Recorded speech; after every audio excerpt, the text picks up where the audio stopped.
Good day. My name is Bendopo Kuboidu, and my partner Nana Kofijan, representing a basic cryptographic file system using Fuse, which represents file system in user space. I will be going through the methods that we took to implement the system. So first, we begin with initialization. We had a function that initializes the superblock structure and sets up the data and inode bitmaps.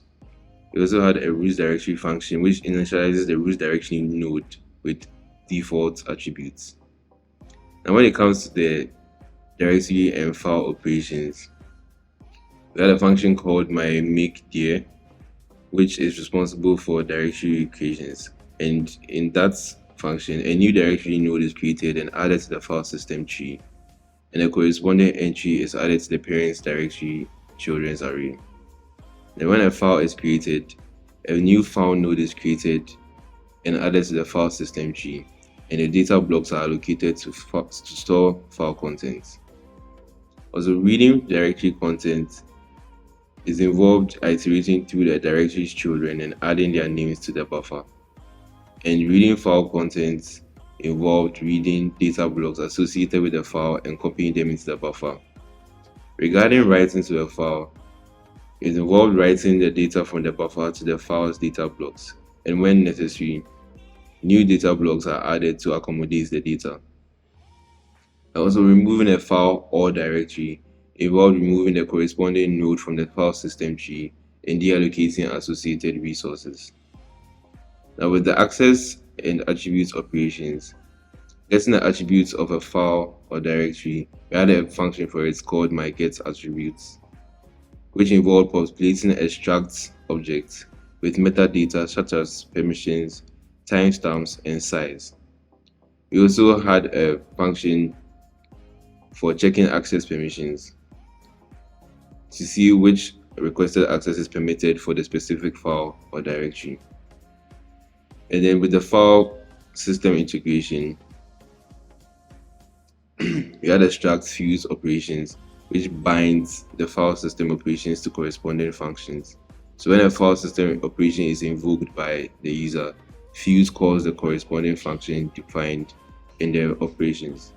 Now, an important concept in files is persistence. And with persistence, we had a function called saving contents, which is responsible for persisting the file system state by writing the file system structure in superblock to binary files. Okay, so now we move on to a demo of our project. To start the project, we have to make a directory that will house the file system.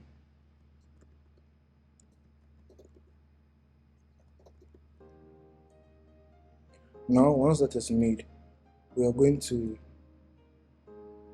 compile our code, and then we're going to call the executable and run it in the foreground whilst taking our mount point as the argument. So as you can see, our file system is up and running, and we have a GUI to support our file system. So in our file system, we want to create a directory called test. Once you create a directory, the directory is successfully created. We can see that our box here will update with a current directory, or we could even go to another terminal, cd into the mount point,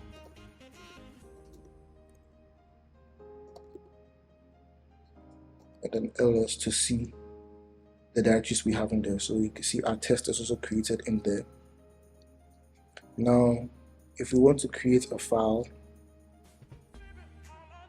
inside the root directory, right, you can just name this file1.txt, and because we haven't selected a directory here, we'll save straight to the root directory. So we can create the file, and as you can see, the file is created successfully over here.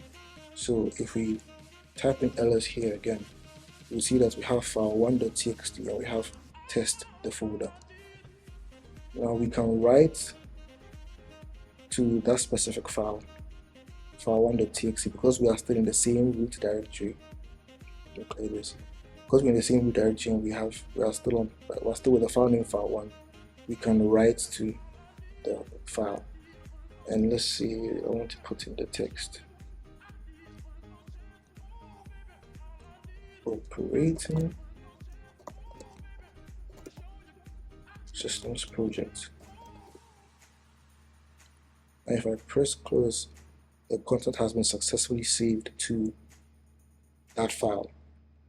Now imagine if I want to create a file inside this directory.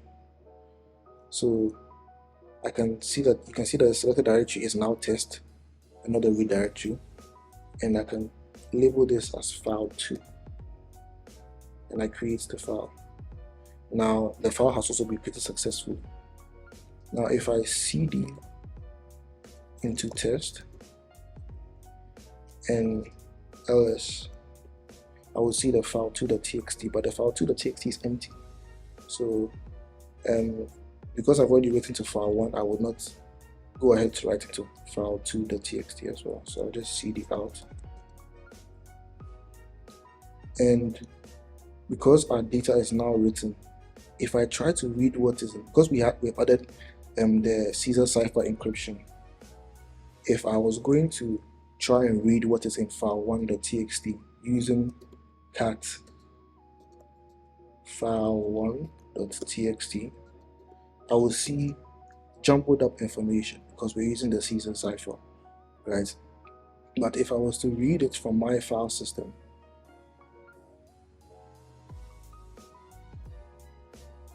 check the file system,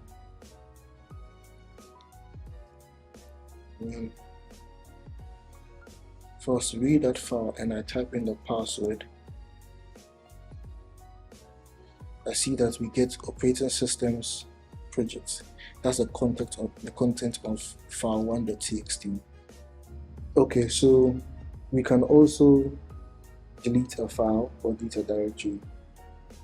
So I'll start with deleting file2 from the test directory.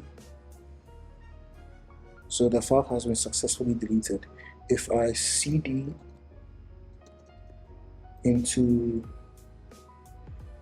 test and I press ls, I should have nothing because the file has been deleted. I can decide to delete that directory. Yes, so I have to input the directory name as well. And if I delete that directory is now successfully deleted. So I can cd out and I press ls. We see that test is no longer here.